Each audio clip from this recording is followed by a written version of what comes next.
Today we're going to talk about a man who was, in many ways, the living embodiment of the American Southwest's transition from one world to another. We're diving into the life of a true foundational figure, Francisco Xavier Chavez. And it really makes you wonder, right? How can just one person's life create ripples that turn into waves, laying the groundwork for a dynasty that helps shape the future of a whole region? Well, that's the central question we're looking at today. So, just to give you a little preview of his impact, take a look at this list. We've got a governor, a couple of U.S. Congress delegates, and a trailblazing woman who won a landmark case for women's rights. The common thread? Every single one of them traces their lineage back to Francisco Xavier Chavez. That's the dynasty we're talking about. All right, so let's meet the man himself. And just so we're all on the same page, his name is pronounced Francisco Xavier Chavez. Let's try it. Francisco Xavier Chavez. He's the guy who started it all. To really get a handle on his story, we've got to go way back to colonial New Mexico. This was the rugged, far-flung frontier of the Spanish Empire, and it's where his journey begins. Now, you might be picturing a classic rags-to-riches story, but that's not quite it. Chavez was actually born into the colonial elite. His family had been in New Mexico since the 1600s, and they were a big deal. We're talking huge land grants, massive herds of livestock. So yeah, he definitely had a major head start in life. But you know what that head start didn't include? A formal school. They just didn't really exist in New Mexico back then. So Chavez got what you might call a frontier education.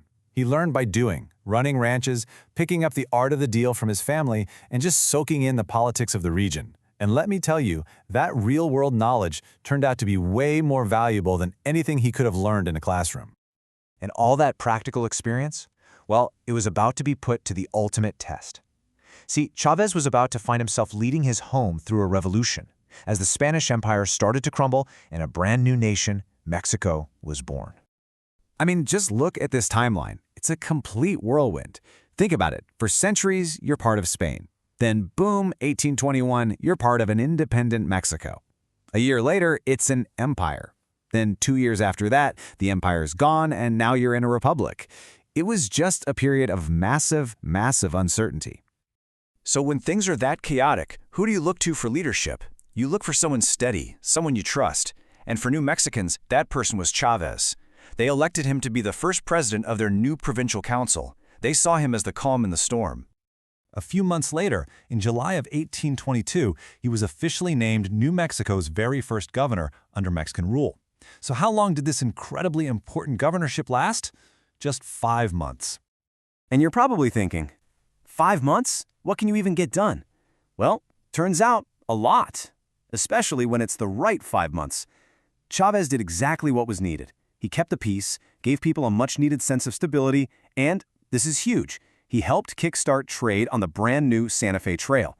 Then, when the central government in Mexico City finally sent up a military officer for the job, he stepped aside peacefully. He was the perfect bridge to a new era. Okay, quick but really important clarification. History can get a little messy. There was another guy around at the same time also named Francisco Xavier Chavez, but he was a soldier, he was from Texas, and he was once a Comanche captive. Our guy, the one we're talking about, was the politician and merchant from New Mexico. Totally different people, almost the exact same name. So, after his short but crucial time as governor, Chavez made a major pivot. He stepped away from politics and decided to pour his energy into building a commercial empire. And he didn't just participate in this new economy. He was one of its architects. He took his wealth, his connections, and his first-hand knowledge of that new Santa Fe Trail and became one of the most powerful merchants in the whole republic.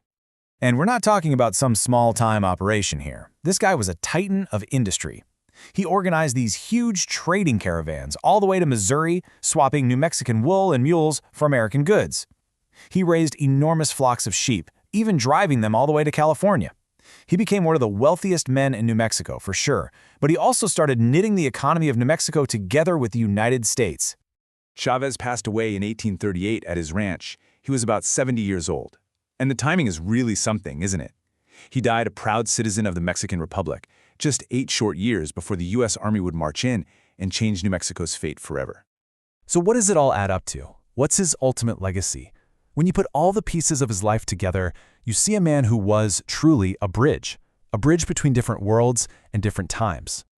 There's this fantastic quote from historians that just says it all.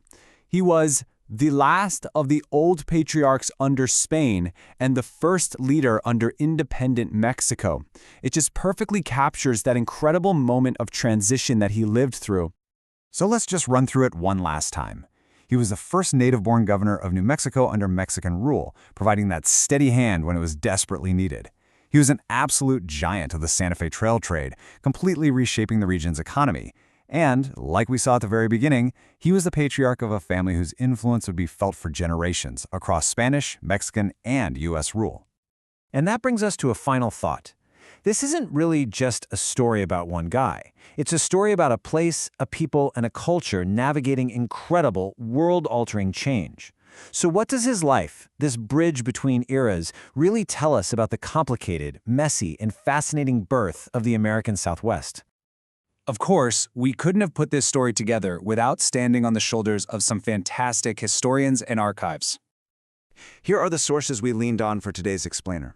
They're a really great place to start if you want to dig even deeper into the life of Francisco Xavier Chavez and this incredible period of history. Thanks so much for tuning in.